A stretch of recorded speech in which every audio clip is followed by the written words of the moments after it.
morning, everyone. My name is Yasmin Majero. I'm a leadership and empowerment coach and one of the organizers on the 1 Million Cups team. And I wanted to welcome you old school style with some slides to 1 Million Cups Iowa City this week, right? This is our weekly community program to educate, engage, and connect entrepreneurs to hear their stories and to just learn about them as people in our community. Today, we're going to be hearing from Marlene Mendoza, who's going to be talking to us about Colectivo de Mujeres en Negocio, or Común, also known as the Women's Collective around business. But first, I wanted to give us some kind of prequel slides. First, I wanted to display the faces of the organizing team. I feel like I miss these faces every single day. And we haven't seen each other in person much. So just wanted to remind you what we look like, right? If you have any questions, feedback, comments, or anything of that sort, feel free to reach out to any of us on the team. We would love to hear from you. The other thing is, sharing is caring, right? Like, although we are home, probably wearing pajamas from the head, neck down, right? You can still live tweet to us at 1 Million Cups Iowa City. We want to see how you're engaging with us still in these very different times. We also would love for you maybe to take a selfie with your mug about how you're tuning into the 1 Million Cups stream. We would love to see you. We would love to know how you're engaging with us still so that we can move forward and move and shift things to best fit what your needs are right now as we continue in this virtual world. And so I'm here presenting emceeing today, especially specifically because it's Hispanic and Latinx Heritage Month. And as a Latina, as a Hispanic, I wanted to give us a hot tip, right? So I was speaking to a couple people earlier about, as entrepreneurs, as community members, as people who are connecting with people, right? Like, what's the difference between Hispanic and Latinx, or Latino for that sake? Which one is the proper term, right? A lot of people use Hispanic and Latinx as synonymous, but they're actually not the same. So I wanted to give us this hot tip so you know and you're better equipped to navigate in the world.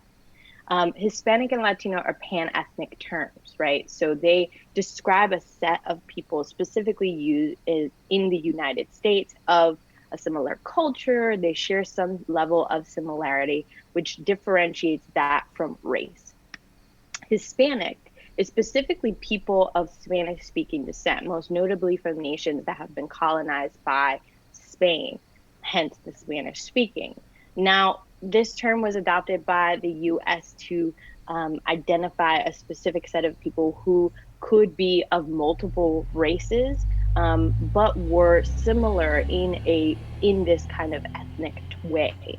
The challenge with this is that it started to exclude individuals who didn't speak Spanish but were part of Latin America. And so the Latino term, or the gender neutral term Latinx, started to rise to describe a set of people who were from Latin American origin or descent, but may not speak Spanish. We could think about Brazil in this sense, where they speak Portuguese. So people could be Hispanic and not be Latino. People could be Latino, but not be Hispanic. And this is just a little bit of information so that when you approach someone, or when you're thinking about talking to a set of people in the community, you are aware of, if you're reaching out to Hispanics, if you're reaching out to Latinos, if you're reaching out to both, how to navigate and what they mean. And with that, I'm going to hand it over to Marlene. Marlene, whenever you're ready, you can share your screen, and we're going to hear from her about Común. Thanks, y'all. Thank you, Jasmine, and I will do that now. Alrighty, let's put this in presentation mode. If I can.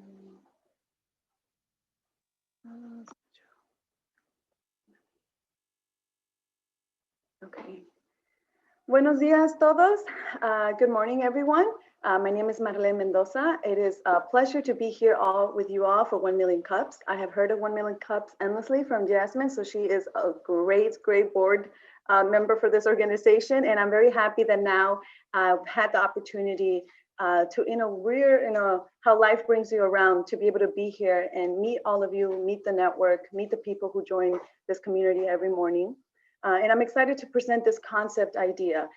This is, from the beginning, oftentimes when you work in community and you're very grounded in the issues that a lot of our community members are facing, sometimes things just come naturally. And this is one of those concept ideas that really came naturally out of the community's response and need, given the current economic crisis, given the fact that we're in a pandemic, also given the fact that many of these communities are left to survive for themselves.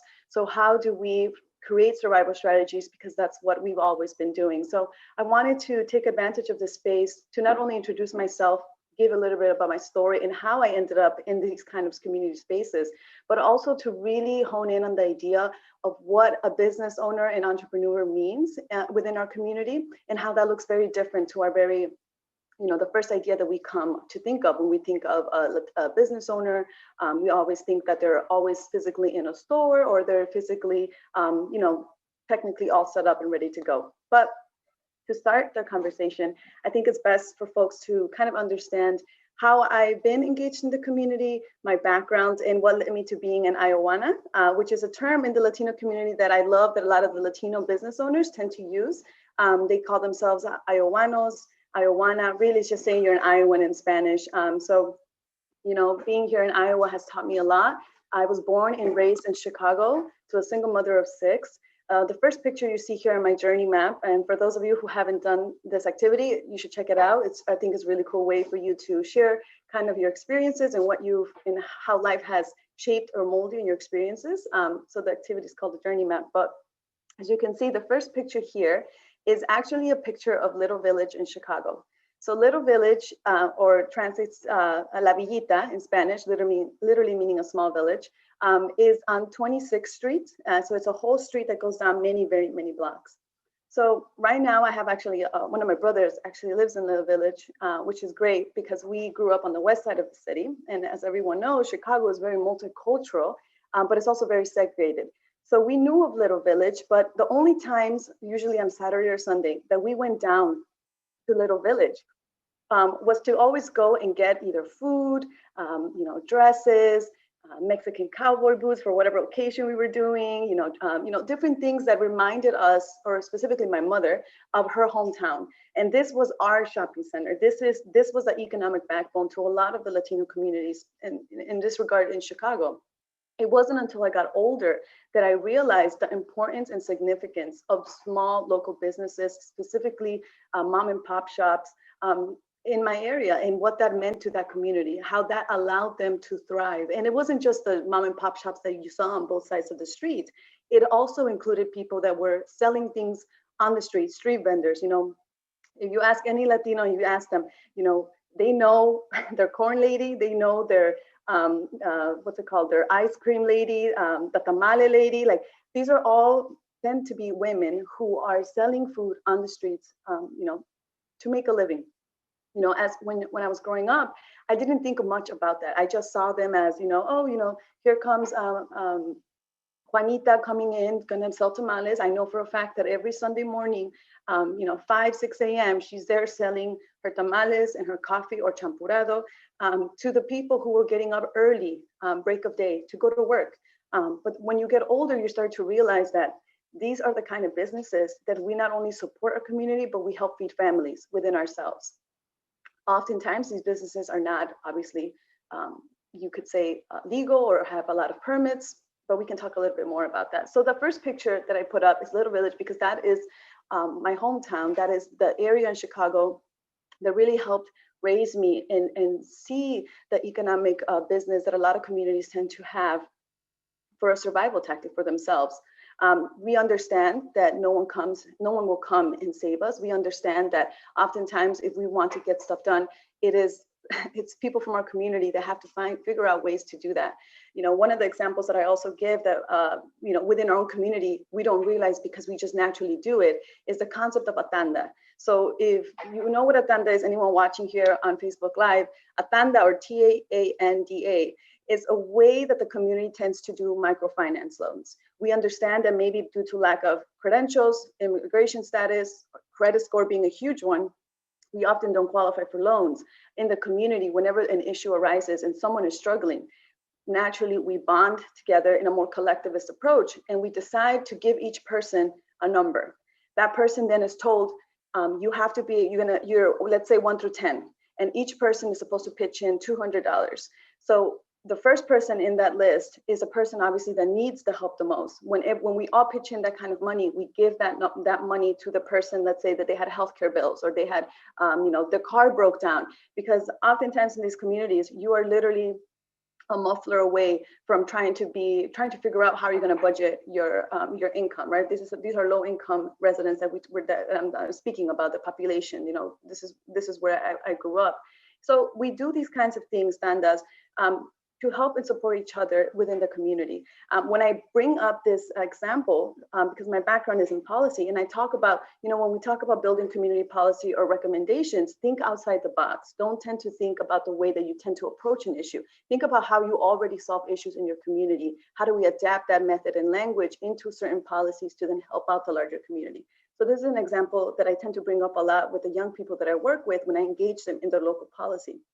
And light bulbs always flash up, because they realize we have had methods of trying to do this work within our community. So Chicago, born and raised, that's where I'm coming. Most of my family is still living there. I'm the only person that actually ran away to Iowa. So the reason I came to Iowa was because of college, pure and simple. I had never heard of Iowa, I'd never been to Iowa. My existence for the most part up until I graduated high school was my hood. That was my perception of where Latinos live, in cities. The kind of stores that you're always seeing there. I felt very comfortable in this neighborhood because predominantly it was Mexican American. So to me, I was very comfortable. I always thought that Latinos lived in cities like LA, Houston, Miami, the big cities, the kind of things that most people think about. When I came to the University of Iowa, I applied because I had a friend who got accepted. And at this point in writing essays, I was done and tired of constantly writing essays. And she told me, oh, you should apply. They're not asking for an essay. You just have to fill out the other forms and send your stuff. And I was like, okay, that's easy. I can do that. So when I applied, I had no idea that life would then bring me to the States, give me the great opportunities of learning what it's like to work with a rural Latino community. Now, there's very much a lot of similarities that overlap between rural and urban Latinos and their communities and how they live. A lot of the problems are still very much the same. However, in a rural community, what you tend to realize is that it's a very much hidden population. And that was the biggest eye opener for me. At the University of Iowa, my background and what I was studying was actually community behavioral health through the track of global health. I was fortunate to find mentorships at the College of Public Health, Dr. Barbara Vaquero and Jason Daniel Ulloa, whose main work was about going to small Latino communities throughout the state of Iowa to figure out how can we partner with the tiendas, or the small stores there, to then pass health education information. At the time, we were doing HPV vaccinations. So through this work, I was also one of the very few research assistants that could speak English and Spanish fluently well. So I decided to take on the job. I thought it was a great opportunity for me to do community health in a rural perspective. Now, the biggest shocker to me was understanding that in West Liberty, Marshalltown, Columbus Junction, Ottumwa, Sioux City, all these places across the state of Iowa, I would go and it would just blow my mind that I would see a store on the outside, for example, on West Liberty, where it would say Jeff's Marketplace. And you walk in and I swear I felt like I was in a little village. There's the piñatas, everything's English and Spanish. I see bimbo, I see all these other products that are Latino. And I'm just, the first couple of times when I would go to do this work, I was always very much amazed. And I would want to go and talk to people and ask them, like, how the heck did you get here? Like, you have all these little mom and pop shops, obviously less because they're in a rural community, but nevertheless, it was something that opened up my eyes to the communities that exist in Iowa, the way the Latinos are revitalizing a lot of communities, because many of the towns, second, third generation of children tend to leave their small towns to go to cities or just find other opportunities. Latinos, obviously, I didn't make the connection, have always been in the state of Iowa, mainly due to meatpacking plants, the fact that many of them were agricultural workers. And the history of Latinos in the state of Iowa goes back to the 1800s even more. There's this thing that you all should check out. It's the Iowa Women Archives that focus on collecting and curating stories of Latina women in the state of Iowa. And that was another tool through the university that I understood the long history of Latinos in this state.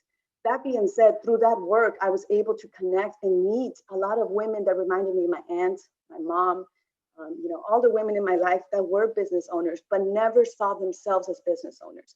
They only saw themselves as doing the undocumented hustle, right? And I'm actually going to go into that. So that's kind of the picture where it's Little Village, the University of Iowa, my work in community health and being out in community.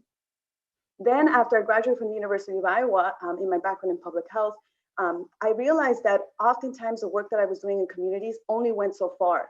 We had to help and move the policy to then really make local systemic change. I, at the time, did not know much about policy, but I had experience working with the community ID lab, where they were looking for identification for people who lacked primary form of identification, how that could help improve not only local businesses, community safety, but also welcome other individuals that probably felt that they weren't a part of the community. That was policy. It was community policy. I worked with the Center for Workers' Justice, Nicole Novak at the time, who was in charge of this project through the College of Public Health, through the data component. We met different partners. We met different community members who were asking for something like this.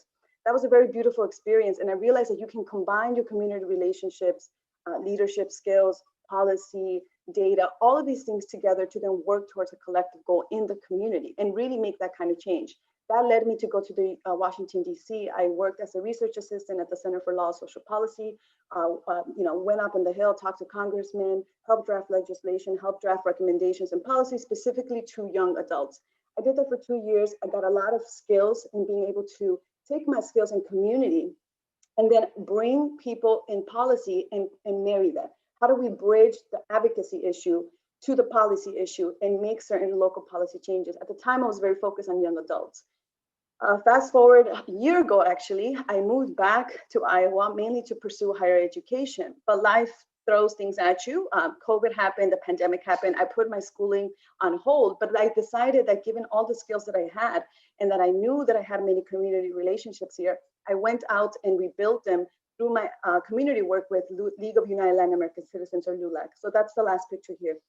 I currently serve as the president of the Iowa City local chapter, and I have decided that since I know that I have the relationships to then use LULAC as the movie vehicle to continue to talk to all the women, the relationships, Latino organizations and businesses that I had developed in my undergraduate study. And this is where Comun happened. So I kind of already touched on this, but when we speak to a lot of women, Latina women, often immigrants, who are looking for ways to survive and feed their family, if you were to tell them that they are entrepreneurs or a business owner, they wouldn't really necessarily agree with you. What they would tell you is that they're doing the job to make sure that their kids have a better shot in this country, to feed them, to clothe them, to put a roof over their head, and that this is just something that they're doing day to day, right? Oftentimes in these situations, you don't tend to think long term. You tend to think, what am I going to do to make sure my family is fed today, tomorrow, this week? So when I spoke to these women recently, this was 2 months ago, given the economic crisis and the pandemic with the Derecho storm, a lot of women started reaching out to me because they knew I had many hats in the community. And the same issue started popping up with different people that I would meet up with coffee or cafecitos. And the issue was that women were in different stages of their development, different stages of business development, I mean. And oftentimes the ones that wanted to, for example, sell panes or cakes out of their house, wanted to find a way to make it sustainable, not get in trouble with the city government, and figure out ways how they could make this a long-term business. So I started noticing a shift in the way that they were approaching the work. It was no longer just doing this out of the back of my car or just doing this within my community. They wanted to be able to launch themselves and have a home business. However, the problem was that they lacked the resources, language interpretation through multiple cities. In many occasions, me and another community member, Jose Alberto, who's very involved in the community, we would have to take time out of our day to sit down, write emails on their behalf, letting them know that we are their translators. We're writing this email because we want to have a call. Oftentimes, it wasn't until we had to step in and really kind of let them know that, this person really is looking for this information, that we would get information back. The problem here is that it should not take that long. We realize that the interest is there, the resources are there. how do we bring all of that together? Provide a community or a collective where many of these women feel comfortable, can speak English and Spanish, can have workshop trainings on how to do a business canvas model, maybe how to, simple things on like, who are the people in the community that are notarized, that I can get a notarization note? Who are people in the community that can help me set up a Wix website or help me set up a business email? So there's different levels of engagement, different levels of learning. But again, how do we create that space in our community, in the Iowa City community area, to then help and allow these women to not do it themselves and do it in a group and be able to then also have accountability on behalf of the city to track and see how is the city working with this community to ensure that they actually have a way to set up their own sustainable business.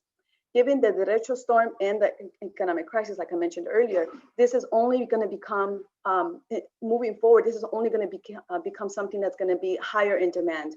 Women are starting to realize that their job is never secure, even though they're deemed heroes and essential workers. They're going to always have to find a way to leave something behind to their kids or family, or just being able to not put themselves at risk at different job employments, and maybe work and invest in this business where they can work with themselves and in their family.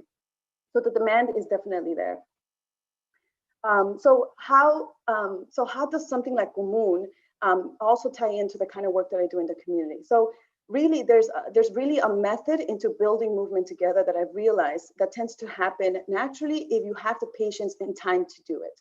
Again, Comun came to me, and a lot of other opportunities have come to people like myself in the community, because when you are in the community, these issues happen naturally. When you're grounded and you're listening to people, the issues are always there.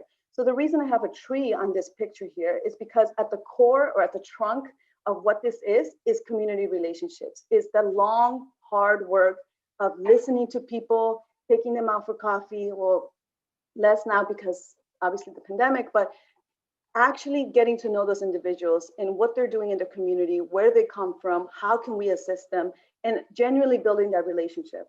From there, the problem always arises. Someone will come to you and let you know, this is the kind of issue that I'm facing with, how can you help me?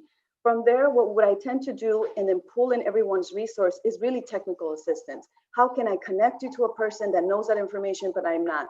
Oftentimes in the community, I am seen as the connector. If I don't have that information or I'm not an expertise on the subject, I use the network that I've developed, whether it's in Iowa, DC, or at the national level, to then connect people to find ways to assist them in that problem.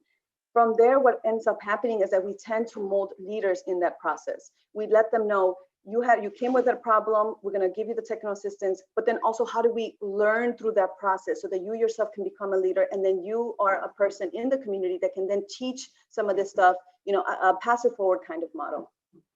And then ultimately what tends to happen when you continue to build this type of way of working with the community members is that naturally the community will empower itself to say, we feel that we have the collective group, we feel that we have the support. How do we then go to city council or at the county level to then help pass certain local policies that would aid us and help us?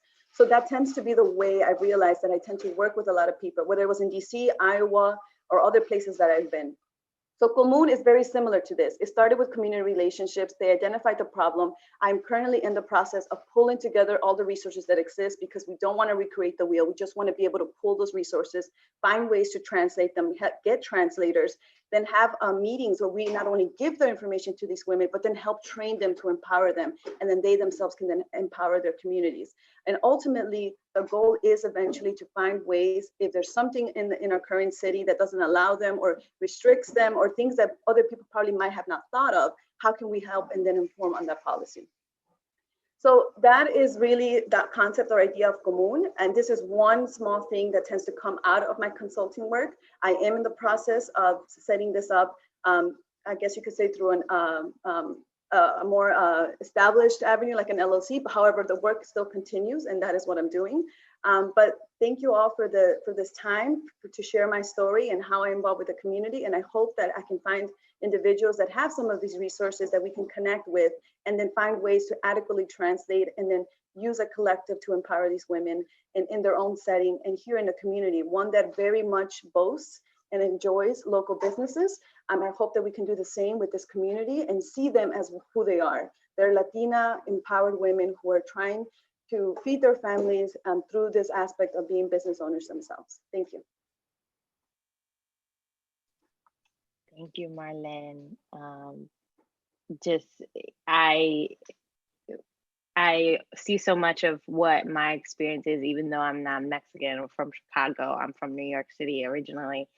Um, and so much of the what you termed undocumented hustle, right? I have family members, not necessarily undocumented in the sense of legal status, right? But undocumented in the sense of the way that we approach building kind of these kind of ways of making money in order to support our families.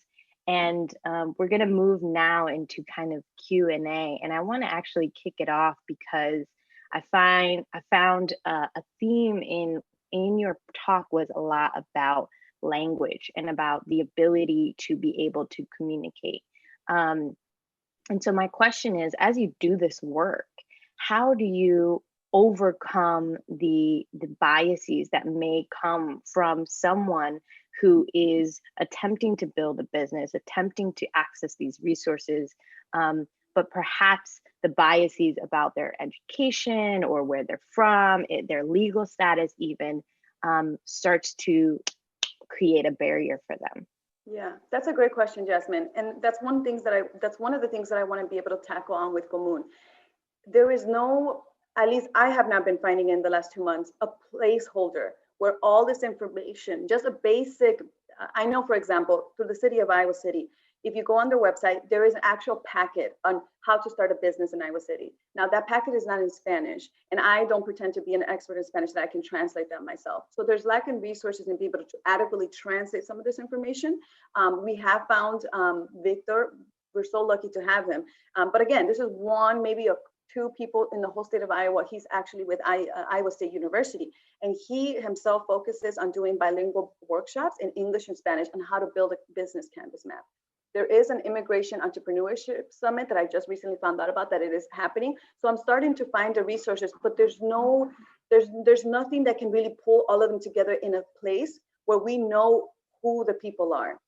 It's funny because one of the women told me that they wish they had some form of like almanac, like a book where that can show you all these other things. Like some basic ideas that they talked about, for example, is that some of the Latino community that wanted to support the small business owners within their community, they didn't know what towns had the highest rates of Latino businesses. How can they figure out, how can they map that out, right? So because we're in a rural state, one of the downsides is transportation for themselves to do business is difficult. But in itself, there's no place that can really show us, all the Latino businesses that are tend to be the resources that are available. So it's really about how do we pull all of that together, because information is out there, maybe not all of it in Spanish, but it's harder for an individual who doesn't speak English very well to understand how policies are changing, what's going on, and how they can get the information. For example, we had a family who came to me, her name, and she told me, I feel like I'm gonna have to use my oldest child who graduated to help me launch this business because I don't know that I could do it myself. Basic information like that in the state of Iowa, you do not need, a social security number to start a business. You just need an EITN number, I believe. Or, if you're an immigrant, in other words, you can start a business. So information like that is not trickled down to these communities. Often these communities, they live in mobile home parks. So this is who I'm talking about. They themselves are already hidden in our community. To get that individual, let's say, to start a business from her house, lacks probably internet signal. There's so many other things. There's a lot of resources available for small business owners and maybe it hasn't reached them. So the biggest problem here is not only, like you said, finding ways to adequately have this information translated, but how do we pull all those resources in, is it a website? Is it a book that we can put together and update every year? How can we get this information to them? And so it's lack of certain information, the fact that a lot of information is not in one place, the fact that certain things change, and also there is a fear component to it. But I've realized that when we meet with them in a group and let them know that there's other women also interested, is when they decide to then really say, let's meet once a month to update on how we can build this out together. Now, this is something that they pretty much have been wanting to do with the community support just because, again, there is a fear component that if they feel that they're the only ones doing it, other people will find out or something will happen to them. And we always make sure to let them know, no, we're going to do this through community support, etc. But I think I answered your question. It's really just how do we pull those resources in one place and make sure that they are updated with that information. Thank you. So anyone else have any questions for Marlene? Feel free to unmute, put it in the chat. I don't know if I really have a question. I have lots of questions, but I just wanted to say that was an amazing presentation, and I feel like I learned so much. Even just the concept of, you know, groups, communities pulling in money together to help fund businesses. I think, you know, one of the biggest struggles we see locally is for our, you know, immigrant entrepreneurs, Black entrepreneurs is funding. So that concept, I think, could be replicated, and it blows my mind. But I guess my question is, you kind of touched on this, but like, what is the biggest barrier for these entrepreneurs? Is it like the funding aspect, or is it just getting the knowledge base that you're talking about? Or is it, can we help with policy issues? I just, you know, I think this is an amazing cause, and I want to help you or these individuals in any way we can. Thank you, Liz. Yeah, so because it's a concept right now, and we're still working with them to just, right now at the stage, we're just pulling resources. My hope is in the next month or so, I can safely get some of these women. Right now, there are only about 4 or 5 of them. And that's a realistic place to start, to facilitate conversation, to get more information of the additional barriers that they're experiencing. But actually, I can share this here. I hope, Jasmine, it's fine. But your next presenter, or this month, her name is Maria Cachua, and her business that she just got support of in the permit through the city to then make empanadas from her house and sell them, was one of the women that I was working with. And it took us, I think, a month to be, no, actually, it was closer to 2 months, to send emails on her behalf to the city. The city then responded to us. We had a Zoom conversation. I was translating over the Zoom conversation. Then she got an appointment, you know, a group of us to support her and make her feel safe, went to her house the day that the inspector came and looked at the place, and we were there translating for her. She did get approved. So now she's officially going to start her empanada business. So when we talked about, and you will all meet her, she will have a translator, because I told her that this would be a great way for her to just, now that she got approved to legally sell from her house, now she can pitch it out so that people know about it and she can start having some sales. But when I spoke to her about this is exciting, the next step, her next step was saying that she believes, and a lot of these women believe, that if their information is adequately distributed and people know that they're selling the work, the Latino community will come out and support them. It's the same thing with Mamita's Coffee. We all love Mamita's Coffee. She was on the newspaper. She was on the Daily Iowan. People put her out on Facebook, social media. So the Latino community realized, oh, look, there's new coffee shop. Let's go and support. So the people in Iowa City, like I said, we're all very supportive of small businesses when they open. So we go and support. The problem here is, one of those barriers is the technology is a huge issue. So how do we find a way to do some trainings with these women, to then tell them, okay, you can't be doing this business just out of your phone and texting people and saying, hey, I have empanadas this week, can come by and pick it up, right? Because you have to be able to market it on social media. You have to be able to help them put together a website, help them. There's a lot of learning that goes in this development. And a lot of that is the kind of help that they have been asking for, like simple things like, how can I sit down and someone can help me create a Gmail for my business account? How do I set up, the website, like I said? How do I put flyers together? That the technology tends to be the biggest barrier, and them trying to get used to the way, especially now with everything being online, it's harder for them to go to their church, make an announcement, and then just have those people then buy from them. They're forced to adapt and go online, and we know that a lot of their children are having a hard time doing e-learning as it is. Now trying to get their parents or their family members or community members to then do similar things online is going to be a work in progress, and that's the main. Also another barrier that's keeping them from being able to sell. People don't know what they're selling, or people don't know when they're open, when they're not open, what are they selling. So that's another issue that I think it will take work in getting volunteers to help us do some of these workshops, people who are very, could probably offer I don't know, pro bono kind of things to say, maybe I'm in marketing, I can help you put a couple of your advertisements. Maybe it's us reaching out. We had this idea of reaching out to local newspapers and saying, we know we have to put something up for an ad. Is there any way we can get a discounted rate where we can just put a lot of these Latina immigrant businesses so that people know that they exist? Trying to work with El Trueque or Hola America are I think they're only like in the Eastern Iowa, they're two of the largest like online Latino kind of like magazines. So we're trying to think of like, once we have a more solid thing, how can we reach out to them and ask them, can you, help us do a video? Can you help us put the information out? Thank you. Does anyone else have any questions?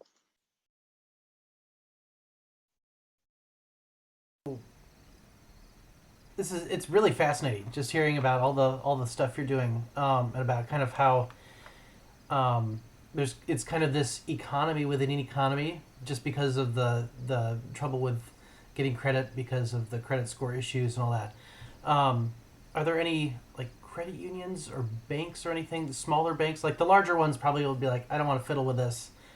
But I know a lot of credit unions perhaps may not like right at first, like here's a credit card, because that's just going to lead to people being in debt and defaulting on things. But like debit cards and microloans and that sort of thing, have you reached out to any of the credit unions or the really small local banks? Say, are you interested in doing like microloans of a couple $100s or that sort of thing, just where it's something that starts to build a credit score that maybe will help some of these entrepreneurs kind of get out of that kind of isolated economy within an economy that tends to happen. Yeah. Jay, that's a great idea. We're definitely going to make sure to write that down and reach out to credit unions. So here's a cool thing about this is that we realized so some of these women that have reached out were also some of the women involved in passing the community ID. So they are leaders within themselves. And they had the idea saying, hey, the community ID, there are some banks, I can't remember which banks they are, but there are some banks that accept the community ID to open up a bank account. So this is another component to this. Oftentimes, some of these women only go and get their checks cash, like at Walmart or something like that. So how do we also help them open up, like you said, a business account, just a regular account in a bank so that they can put that money there? But that is a great idea to move forward and say, we are this organization. Would you be interested in helping us with some microfinance loans? Definitely something that we'll include in the process. And if anyone knows anything else, I think I shared my email, so you guys can all let me know.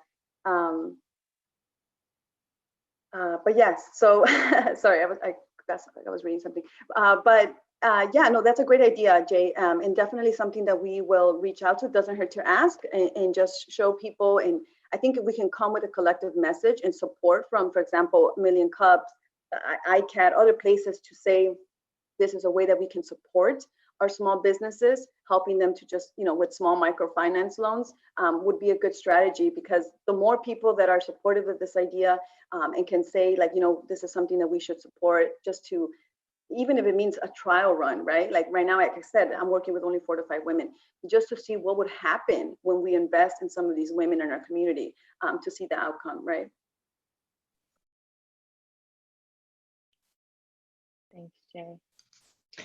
I have a question regarding so you're looking at like banks for the microfinance loans. Then is that like what you're looking at doing? So I think there's multiple components to this. Eventually down the line, to help support some of these businesses. So because people are in different levels, some people might have that initial startup money to already do that. But I think others that don't would be the people that we would try to help and connect to microfinance loans. But I guess the collective for this is, how do we find it's an individual approach. We speak with a woman, where are you at in your development? And like I said, some of them are just idea. How do we help them put a business canvas model together? Another individual is probably already looking to, get a space rent out a space at a strip mall. That's a whole nother level of engagement. And then we have to try to find the resources within the collective to connect her to that. Maybe someone needs a microfinance loan. Okay, let's find the connections to do that. So the way that we're approaching this work is just trying to figure out within these 4 women where they are in their development, And then in that process, collecting all the resources, contact information, and in that process as well, reaching out to see what can the community offer so that we know where we can start with them. So it's not like a standard, like, oh, once we get the microfinance loans, they're good. It's kind of it's an ongoing learning where we empower them to learn the process of the business aspect because they're not formally taught it, so that they can empower themselves and then pass that information down to someone in the community. The biggest thing was that they saw that a lot of women started building out their own community, their businesses. Like Jacqueline Oriola with insurance started her business in Washington. A lot of women have then come to her and say, wow, you started this business, how did you do it? And so different ways to have them then pass down that information and then use us as a resource. But yeah, if one of the women are interested and need that kind of funding, it would be up to the collective to tap into our networks and call banks and figure out ways that we can help them, in this sense, to get that loan to start up their business. Have you thought about doing, instead of like going specifically just to banks, have you thought about like a fund kind of thing, like starting a fund and saying, hey, we have, $10,000 in our, I guess you'd like call it a trust or something. Hey, we have like this amount here. We can, if you need like $200 for like business cards and planning materials kind of thing, we can help you out with that instead of, maybe necessarily sending them to a bank right away. Yeah. And again, thank you all for your feedback. This is great. Again, we're very much in the beginnings of this, but a fund would be a great idea to then, for example, help them pay for, I don't know, maybe you have to pay a couple, I know, for example, you have to pay $50 to set up an LLC, if that's something that they want to do, right? For some of those fees, I think a fund would be a great idea for us to then help and support them in some of these other things. Like, for example, I know that when we were helping her do the home baking permit, there was a fee that was attached to her to submit and mail out the form.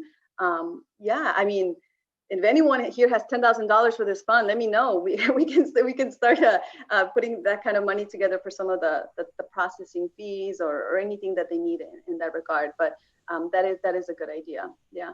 I just put a link in the chat, Marlene. I don't know if this would be a good match, but there is the Community Foundation of Johnson County, and I know they assist in creating funds sometimes. So that could be a potential option for someone to like hold that fund. Obviously, you'd be able to control like how that money is used. But instead of having to go through all the work of figuring out how to create it, that could be a good partner. Yeah, thank you. Yeah, and then we had a question on Facebook. The question was, what are your plans to scale this idea to other ethnic or regional communities? Yeah, I think when we have a successful model, other communities will tend to look at that model and replicate it. And obviously, different communities operate in different ways in how they effectively work within their community. But definitely, of course, I myself am very interested to see how this model can help and replicate in other areas where maybe there isn't as much support as there is in the Iowa City community, right? For example, Sioux City has a lot going on down there. West Liberty is a place that tends to be have a lot of opportunities for people to do businesses. So my lofty goal, obviously, everyone would like to have some form of these kinds of collectives across the state of Iowa, because one of the problems that we have as a community is that we're doing amazing things across the state, but we're not talking to each other, and that's what tends to happen, is that then we start to recreate the wheel and doing this work, and then down the line we figure out, wait, they were doing this in Marshalltown, so one of the vehicles that I hope can kind of make us talk and connect us, for example, LULAC has 22 councils across the state, right? I might not myself right now, I'm not speaking on behalf of LULAC, but I'm bringing up LULAC because they tend to be a good partner with the Latino community that can then, in a way down the line, help us all talk to each other. Obviously, if it's something that can be expanded and taken to other Latino communities that maybe don't have as much support as the Iowa City community, that ultimately is kind of like the goal. How do we start something here and then encourage other people to take on a similar model? I just saw what Paul sent here. He said there's an Iowa Center for Economic Success and the Iowa Microband program that are available. David Messler on Facebook also mentioned you could create an endowment over time and then pull it from the interest once it matures into, as we were talking about the fund and those kind of resources, at least financially. Does anyone else have any questions? I had a question, but I was like, well, maybe go for it, Felicia. So I totally love this idea. This is a lot of the struggles that we have being a chamber, trying to support businesses. And, this is something very specific to the Hispanic Latina culture. And I've looked and we're trying to find different ways to connect with different groups, different cultures, different backgrounds, everything right now, because we know that it is a big struggle within our membership. And I'm finding that there's a lot of really great resources within national and state level chambers.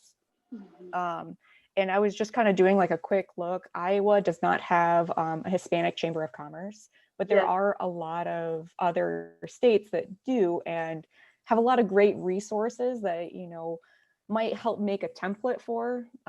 Just from my background being from a chamber world, so much of that information is just shared from chamber to chamber, because a lot of it, you're doing the same kind of goals. You're trying to help businesses find the resources they need to grow. And so a lot of that can be duplicated. And so I would recommend, looking at some of the other chambers, because it sounds like a lot of what you're doing is similar to what we do as a chamber. And I was just trying to see if there's like a national one that has these resources. Obviously, they'd have to be tailored to be specific for Iowa and kind of what the resources are here, but it might be a good way to get some of that framework put together. And I would love to help with that as well, just because that's something that I'm trying to do myself. Yeah, thank you, Felicia. And I'm so happy that you mentioned that, and I forgot to mention in the presentation. Felicia is right. There is no Hispanic Chamber of Commerce in the state of Iowa. The closest one we have, and I have reached out to them, is the Quad Cities Chamber of Commerce, but the commerce is located technically in the state of Illinois. Early on with COVID and unemployment insurance and all of these things, here's another example. There was a lot of policy going on because of the CARES Act, and the Latino community, a lot of them thought that they couldn't apply or couldn't qualify for a lot of these things. And we had to, the community here in Iowa City, we had to manually interpret some of this. We went on El Trueque to do videos in Spanish to let people know, hey, you can technically still qualify for unemployment insurance. We reached out to the chamber and asked them if they could do a workshop in Spanish about all of these policies for small business owners. What kind of things can you apply for, all these loans? Unfortunately, at the time, they were going to a leadership transition, so they never were able to get back to us. But again, and they told us that they were overwhelmed from people in Eastern Iowa trying to contact the Quad Cities Chamber of Commerce. When you do go on their website, most of the policies or workshop trainings are specific to the state of Illinois. And that was one of the things that we took note of, that, oh, wow, like even though it is for Quad Cities, we don't have that kind of structure here in Iowa. They do help us. They're great. Sometimes they'll send us as much resources as they can. But that's exactly right. To summarize this presentation, what we're trying to replicate is the support of a chamber of commerce that can help people that don't tend to qualify for any of this aid because they don't have a social security number, or they tend to be undocumented for other aspects of resources, right? One good thing is that they can start a business, right? But there's a lot of other things that they're not aware of. But yeah, that's a great strategy.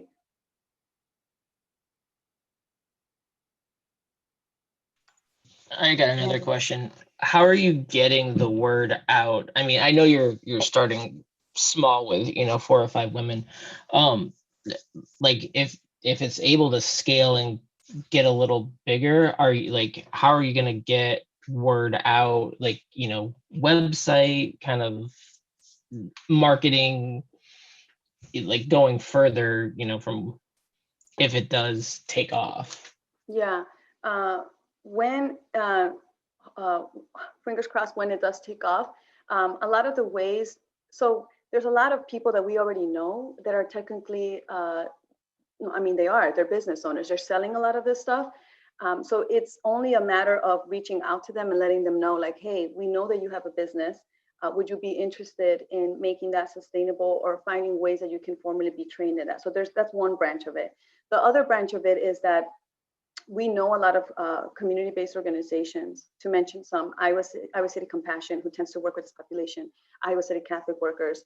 So it would be us tapping into our networks and asking them, would you know anyone who's interested in formally being trained to start a business? So the reason that we haven't really opened it up to accept more people is because we know we don't have the capacity to help out all of the individuals. So the marketing component to it, I'm not really worried about, because we know that it's a hidden economy within the economy. So we know that they're already there.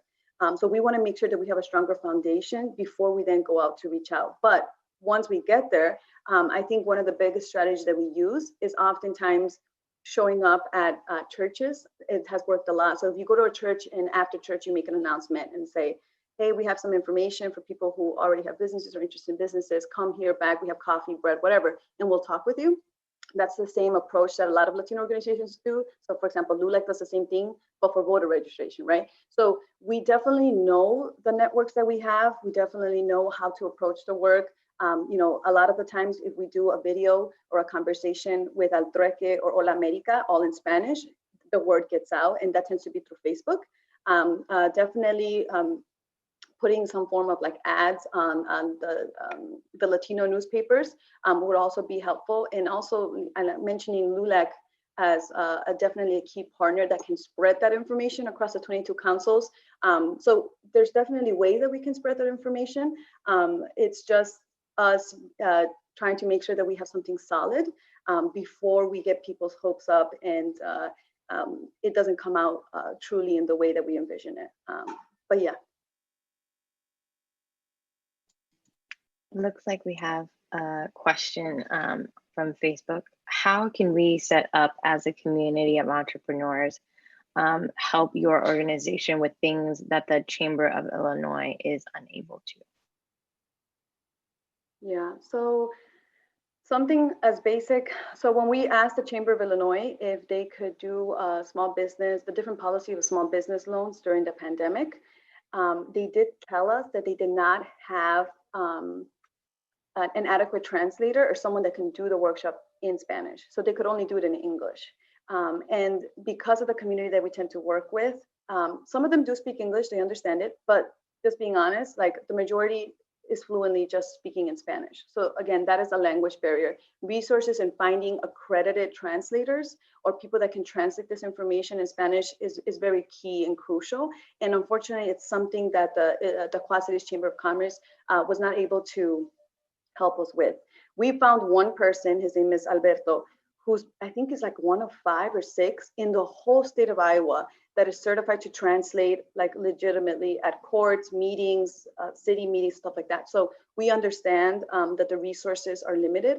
However, maybe a way to help this project could be working with different universities or students who are practically majoring in Spanish or translation that we can then pull in to help and do some of this work on a volunteer basis. Other things that chambers tend to do are like workshops for this population where they can kind of train them throughout the day. However, with that, there has to be, again, for the population that we work with, there has to be English and Spanish translation adequately. There has to be childcare because a lot of these women come with their children. There has to be a way that if there is no childcare, we can help pay so that someone can take care of their kids while they come for the session. Transportation is another huge thing, right? Like how do we find ways that we can find a place where they can all meet us, or how can we pick them up? And so the education component here is key. They want to be educated in this, and there's levels of education. So how do we adequately set up also, we don't have a space yet.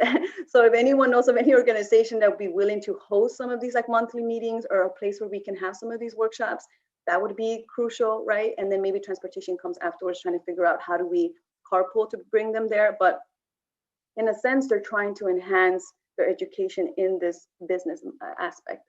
They're knowledgeable. They understand that the government's not going to send out, a lot of them didn't qualify for the $12,000 check, and they understand that the government's not going to save them. So they understand that they have to educate themselves in how to continue to set up a business. And we saw it. Everyone started doing like Etsy, selling masks. Like, it wasn't just this community. Everyone was doing it because at the core, we understand that we're going to have to find side hustles to support ourselves. So it's no different with this community. Sorry, I think, well, oh, the team, well, yeah. So there's different things that we can try to figure out what is needed. I do know, I started off talking about Little Village, and I know that the Chamber of Commerce in Chicago and Little Village has some of these models, but they do work with immigrant women. So that's a place that, I just thought about the Felicia, because then I could, we can talk to them and see what workshops do you already have? What does your model look like? And then how can you help support some of that work here? So it's really about trying to figure out best strategies, best models, and how other chambers have worked specifically with this population. And Felicia just gave me the idea that Little Village has that. So we can definitely learn from what they're doing and try to replicate it here in Iowa. Also, I know I'm talking a lot, but Latinos in the state of Iowa, they're 6% of the population. And that is set to double to like 12 or 13% by 2050. So this is something that is crucial to start now, because if, as we move along in this life, it will be harder for us to do this once the population is increased. And it would be better for us to set up this infrastructure now than kicking the can later down on the road when it's inevitable, because you're going to start to see it. But yeah. Thank you, Marlene. So that was pretty much the last question that we usually ask our presenters, but I wanted to emphasize it again, just in case you wanted to add anything to that question. How is we as a community help support Gomun and the work that you do? Yeah. Right now, because we're in the stages of just gathering resources and knowing who does what and where. Also, I can't, even though I'm technically speaking on behalf of this idea, because, these 4 or 5 women are looking to me, I cannot do this by myself. We all have a lot of things going on. So definitely, if there's a way that, maybe I can create a Google Doc and share it with you, Jasmine, and then Iowa City, there's been a lot of resources that have been shared. We could start just dumping things on a Google document, just trying to map out and figure out, because a lot of people don't understand, what does ICAD do? What can they do? What can, for example, Merge do? What can they not do? What programs are provided with these, like all of these things that I've never heard of, right? CFJ.org, the Iowa City Center for Economic Success. Just trying to put that in a place where I can just start looking through them and start helping me in the research and the resource process of it would be a very good way to start, and then just carry on from there. I love that. Well, thank you. Oh, go ahead, Liz. I was just going to say that's one thing that we're trying to work on, ICAD and Merge, is doing a kind of an ecosystem mapping. So would love to talk to you further about that, Marlene, and specifically what you're interested in learning more about. Yeah, and that would be a great way to put a lot of the Latino businesses on that map. And that way people can know that they're there and what they offer. So that'd be great. Exactly. Yeah. I love that. I love that, Marlene. I love that, especially because as you said at the beginning, one of the things that happens often with different demographics is that the way that we do business, or what our businesses tend to look like, are very different. You already spoke about the 2 speakers that we're going to have for the after Espresso Week next week. One is selling on empanadas and has their own food industry, and another woman has a insurance company, actually. And this is what tends to be the trend with women who do business, who are identifying within the Hispanic and Latinx community. So we thank you for presenting, and we thank you for coming out.